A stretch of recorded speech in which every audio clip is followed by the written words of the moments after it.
Okay, yes, I am back. How is everyone doing during this whole pandemic?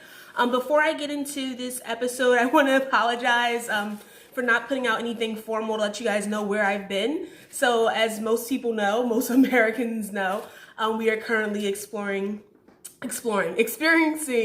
a pandemic. So that's really hindered some of the work I can do as I'm used to producing my stuff in the studio, and I've had to kind of reel it in and do some alternative producing. So this episode I'll be talking about, not this episode, this video, I'll be talking about episode 2, season 4 of Insecure, Low-Key Distant. So I started watching Insecure, honestly, probably 3 weeks ago. I didn't have HBO Now, so I started watching it kind of like on the whim, and I fell in love with this show. Like, I really did. So I wanted to kind of chronicleize my feelings towards this new season.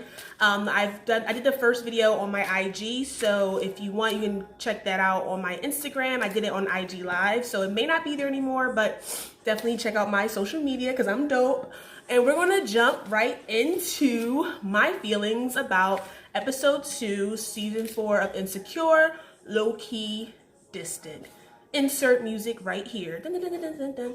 Okay, so I want to start off the episode talking about Molly. So the second episode of Insecure is very much about Molly. I felt like we spent a lot of time with her and Asian Bae, also known as Andrew, and where their relationship is going. They seem to be dating a bit more seriously now, and Molly is venting to the girls on Halloween about how she wants him to open up more. She feels like their relationship doesn't have any depth. I totally agreed with Molly. I thought that was a normal thing to want from someone that you're talking to seriously. I don't think she was overreacting, but if you go on Twitter, if you go everywhere else, people were coming from Molly's neck like she always trying to find something wrong in a relationship. I don't think she was finding anything wrong. I think it's natural to want your relationship to not be so shallow or like superficial, and I don't think she was tripping. Do y'all think she was tripping for wanting Andrew to like open up to her? Like, I don't think that's an odd request, and like it's really it's weird that people are saying that she's tripping for that, which makes me wonder, like, am I tripping for also wanting that? Because I think if I was her in that situation and I'm dating this guy, I really like him, and like we're getting really close and we're like doing the nasty and all that stuff, and we have dinner and it's just like surface level, like shooting the shit. It's like, oh, I want to get to know you. And I think that's what Molly is saying. Like, she wants to get to know the person that she's dating. And I don't think there's anything wrong with that. So this episode is set around Halloween. So it's definitely in October, early November. And the girls are dressed up. We had a nice little shout out to the Spike Lee joint, School Days.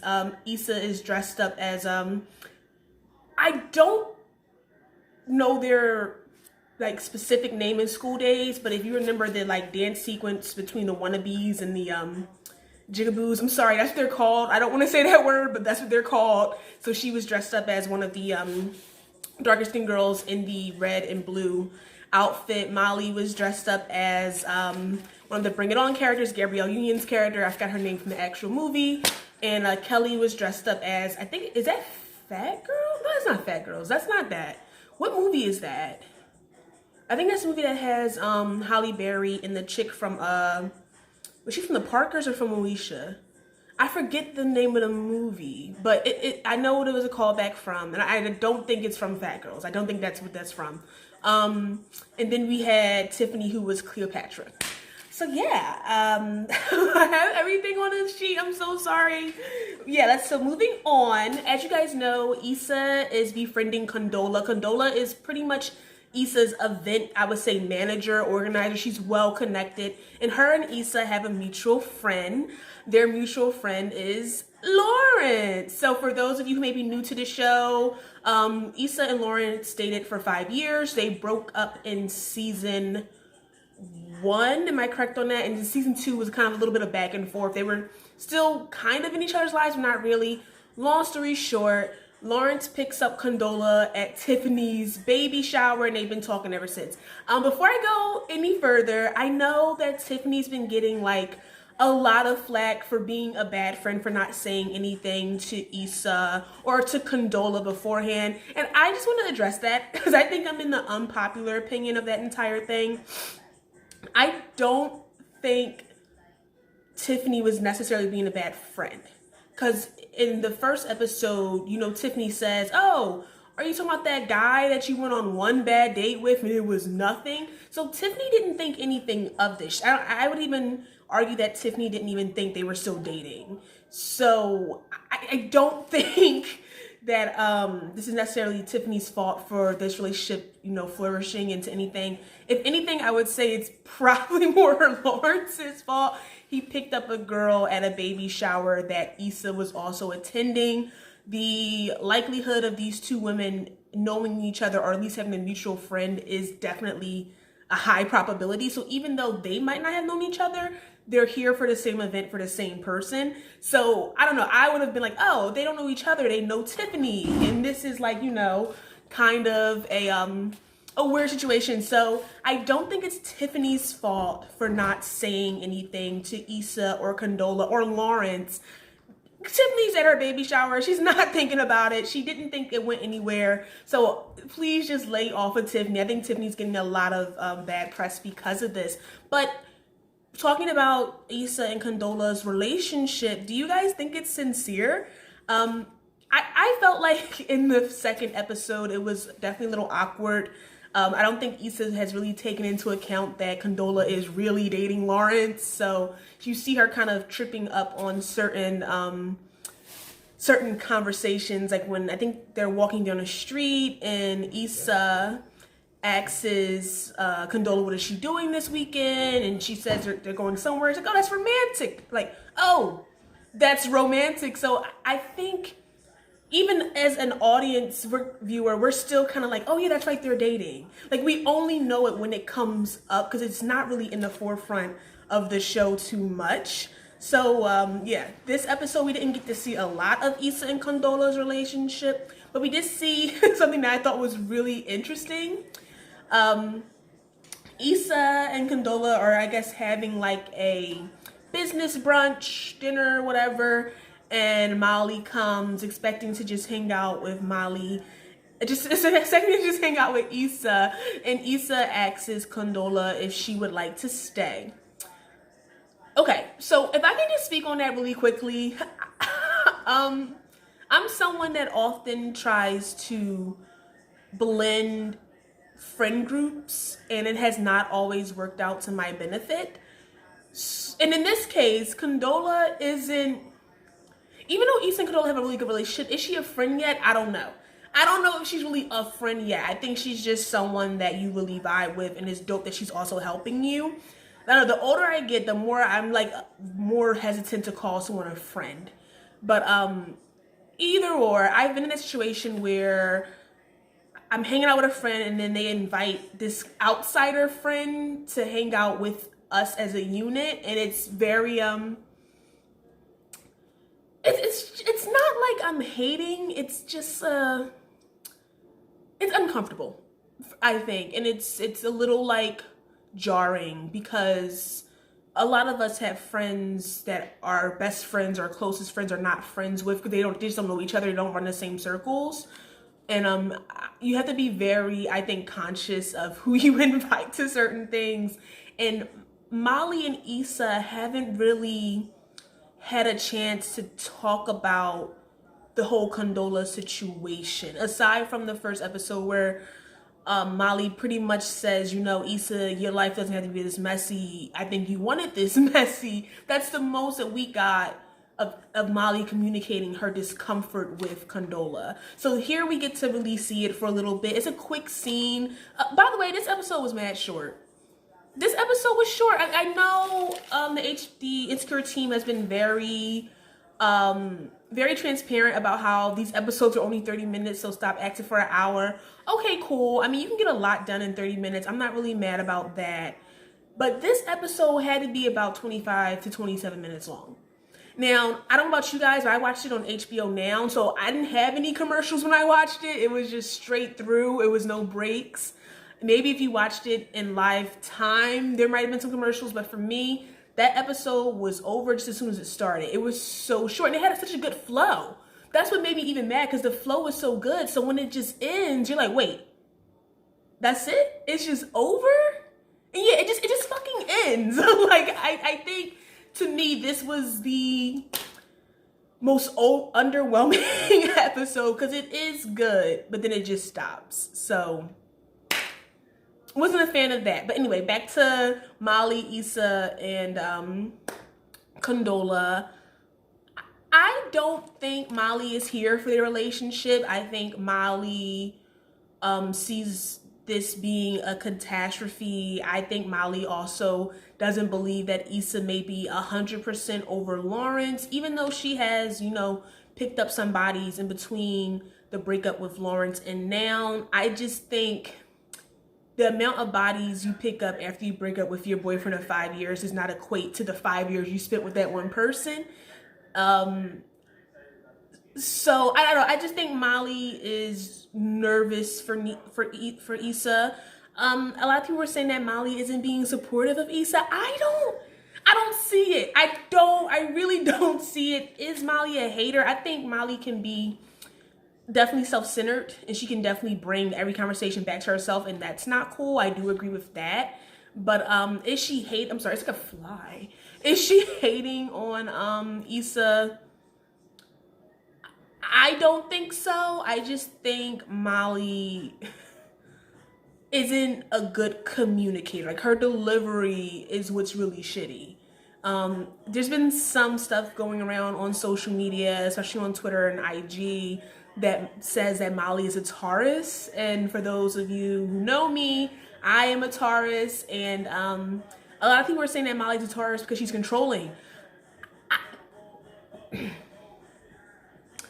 I don't think she's controlling. I really just think Molly is a super duper like overachiever. So the idea of failing or like not getting her way really bugs her. That's what I think. And she just acts out. Like, I do think it's a little weird that she's a lawyer and she can't communicate much, but then I guess the two are separate. You could be a really good lawyer and not know how to fucking communicate your emotions in your relationship. So the two are completely separate. But what do you guys think? Do you think Issa and Condola's relationship is sincere? Do you think they can actually be friends, or is there something coming down the road that's going to break up this union? I mean, as we know, if you remember, the episode 1 opens up 4 months before the block party, and Issa's like, I don't really mess with Molly no more. So who knows? Did she pick Condola over Molly? Did Molly say, listen, this shit is messy and I can't be here for it? I don't know. I do not know. I want to move on to Lawrence. So, as you guys remember, in the episode, Lawrence pays Issa a visit to her apartment to confront her about talking to Condola about him. Okay, so here's my thing with that whole paying her a visit and how unnecessary that was to me. I just feel like, okay, so Lawrence, you're dating Condola.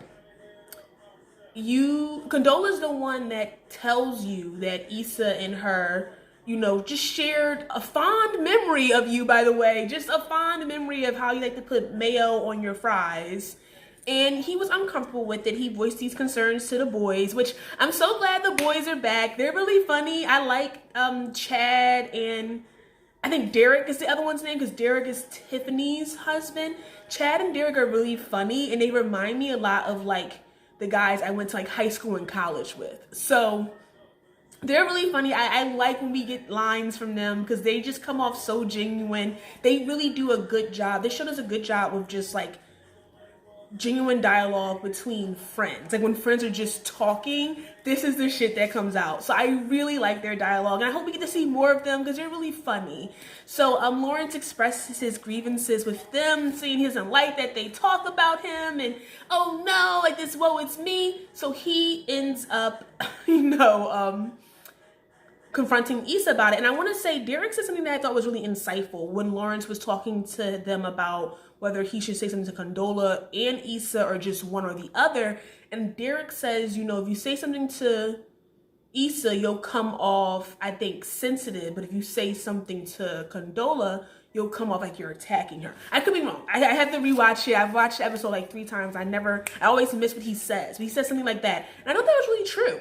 Because even when he confronts Issa about it, I just thought it was a little odd, especially because you're not dating Issa anymore. You're dating Condola. So if you have an issue with them, if you have an issue with Condola and Issa talking about you, I think you should take it up with Condola because that's the person you said you really like and you want to be with. That's just my opinion. Like, that's just my opinion. Like, you don't get to pull up on your ex and say, hey, keep my name out your mouth, but then not have the same, boldness to confront the girl that you're currently dating. I just thought that was weird. Because you can't police what Issa does because you're not with her anymore. I mean, you can police what Condola does, but you can't police what Issa does because you guys are not together. So I did think Lawrence was low-key doing the most. Like, was it that necessary? Or did he want to see Issa? Because I'm going to keep it a buck. I personally think that Issa and Lawrence might hook up. That's what I think. I mean, you can't 5 years. Because I really feel like they should have worked on it. I didn't think they separating each other, yes, but 5 years down the drain, especially because I think a lot of the narrative around Lawrence was that he didn't try for the relationship. Like, it's kind of been hinted at that, Lawrence, you didn't even try to fix it. You didn't even try to do that, and now you're on this high horse of like, I would never get back with her. She cheated on me. And then it's like, well, you have someone like Derek, where it's been hinted at that Derek and Tiffany might have also experienced some infidelity, and they worked past it. They're having a child. And I know some will argue, well, they're married, there's more at stake, but I also feel like, okay, but Issa and Lawrence dated for 5 years. Like, was it that easy to throw it away? I don't know. Maybe it was. I don't know. I want to move on to one last thing. I keep looking now. I have my little notebook. Because all of my questions are actually on my phone. I'm recording on my phone. But moving on to like my last kind of observation. If you notice at the end when Molly and Issa are on their hike, Molly is venting to Issa about, venting to Issa about how she confronted Andrew about him not being open with her and that the whole thing blew up and she doesn't really know. And Issa's response to this was pretty much like, I think you're just trying to find things to be mad at. Sometimes I feel like you don't want to be happy. I think she only said that to get back at her about what Molly said to her in the first episode at the end, talking to Issa about how messy her life is and how she enjoys it. I really don't think Molly was tripping about wanting her crush, her man, her boo, whatever, her bae, to open up to her about shit that happens in her life. Like, Asian Bae wasn't even telling her like what was going on at work. And that's just like, to me, that's little shit we can talk about. Like, I'll talk about work with any fucking body. Like, it's not that deep to me. So like, him not even feeling confident or comfortable enough to even talk to her about his daily work grievances. Yeah, I think she had every right to confront him on that, and she did. And we see her fears essentially be validated because Asian Bae calls her and apologizes for like storming out on her, and he tells her, it just takes a while for me to open up to people. I'm sorry, I'm going to actually, work on that. And it's like, that's all she wanted. And it was really frustrating that the entire like tone around this episode was that Molly was doing the most for wanting her boyfriend to open up.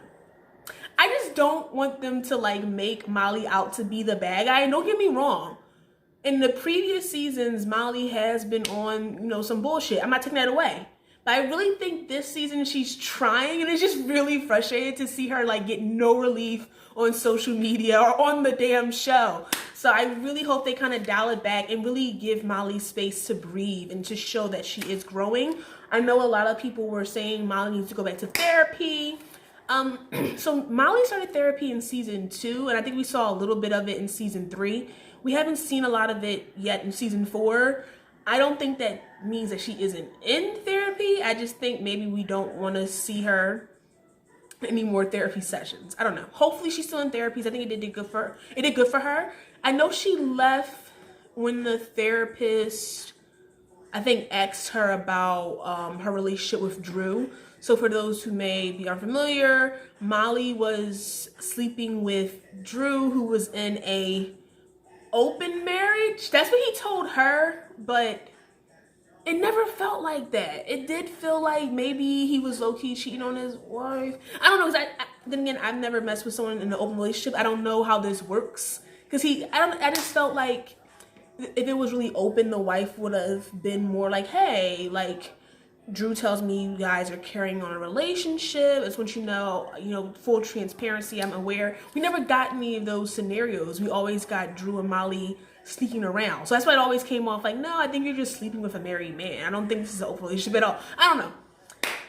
What do you guys think? I'm not going to go through a whole breakdown because a lot of other people are doing that. But these are kind of just some of the things that stuck out to me. So we'll condone. Wait. Before I end this, when Lawrence goes to confront Issa, he's like, he says he really likes Condola. When he says that to Issa, I'm not gonna lie, my heart sunk like in my chest, because I just was like, I would really hate if any of my ex-boyfriends came to me and confronted me about the friendship I have with their current girl they're dating, and they expressed to me how much they like her and they really want it to work. Maybe I'm still immature. I mean, I could be happy for you from a distance. I don't need to hear about, how much you fancy her. I could be happy from a distance. And when he says that to her, I was like, ugh. Like, maybe that's, for me, that's just doing too much. I don't know. For me, it's saying too much. It's unnecessary. And that's why I'm like, the whole visit was just unnecessary. Like, for what? Like, why are you here to tell me to keep your name out my mouth when she was talking about you just as much and you're dating her? I'm not on the anti-Lawrence train, but I'm almost there. And I really want to see if we can get Nate to come back. I liked Nate for Issa. I just think Nate, I don't know what happened. I think he might have depression. That's what I got from the last episode from the season finale, that he may have depression and he just kind of dips off. And for me, someone who is very much a dipper off, I'm a ghoster. I will ghost people, not intentionally. It's really just like I'm in my own head doing my own thing, and I don't think about the fact that, oh, I haven't talked to this person in a while, I should reconnect. So I don't know. I think he may be depressed, but I would like to see him come back, because I did like the relationship between Issa and Nate, and he was supportive. People were saying he wasn't supportive, and he definitely was. The issue that Issa and Nate have is that he disappeared on her. That's the issue, and that's a real issue. And if she doesn't want to deal with that, that is also understandable, but I don't think he was like the worst of the worst. At the end of the episode, Issa also exposes that she's no longer dealing with TSA Bay. He has 2 kids and 1 on the way. And I was kind of like, sis, we should have been doing better from the rip. I don't know. I mean, listen, it was something fun for her to do, but it kind of echoes the sentiments that Molly had in the first episode. Like, you don't have to be this. You don't have to do this. Okay, so that's all I have to say for this week's episode of Insecure, episode 2, Low-key Distant. I hope you guys liked my review. These are just some of the things that stuck out to me. I'll be posting a review every Monday, the day after the episode drops. I hope to see you guys soon. Once this pandemic is over, everything will be back to normal. I'll be back in the studio, posting Girls Room episodes and artist talks. But in the meantime, feel free to follow me on my social media, on IG, Awkwardia Quarantina. I'll leave it all in the description below. You don't gotta remember all that. I'll leave it all below. So yep, I hope you guys enjoyed this review of episode 2 of Insecure season 4. Peace.